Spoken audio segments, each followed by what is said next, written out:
Presidente Serracchiani, in base alle ultime ricerche, Trieste è una delle città italiane con più praticanti sportivi in proporzione alla popolazione. Oggi ho avuto modo di tastare questa passione e soprattutto l'impegno di tanti volontari che portano avanti un lavoro dedicato soprattutto ai giovani. È stato davvero un piacere riuscire a guardare e toccare con mano quelle che sono le società sportive tra le più importanti della nostra regione, in particolare penso al Circolo Canottieri Saturnia, al Pullino, alla società sportiva Zaule Rabuiese, ed è stata oggettivamente un toccare con mano i nostri tanti volontari che sul territorio praticano sport, fanno praticare sport, fanno quindi prevenzione, aiutano i ragazzi, si occupano dei bambini e lo fanno in sport che ci hanno dato anche grandi soddisfazioni,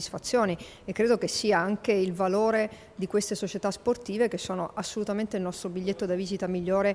nel campo internazionale e nazionale.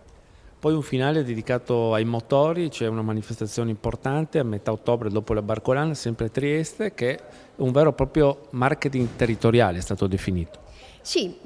oggettivamente credo che partire ed arrivare da Piazza Unità d'Italia sia una delle esperienze più belle, soprattutto per chi ama le auto, i motori e le auto d'epoca. Sarà un'esperienza anche per Trieste, per il nostro Collio, per Porto Piccolo, sarà l'occasione per far vedere il nostro territorio, farlo conoscere e allo stesso tempo fare anche un'attività importante, che è quella appunto di recuperare queste auto d'epoca, farle conoscere al mondo e ovviamente far sì che in queste grandi manifestazioni siano tante le persone che si avvicinano alle auto e al territorio.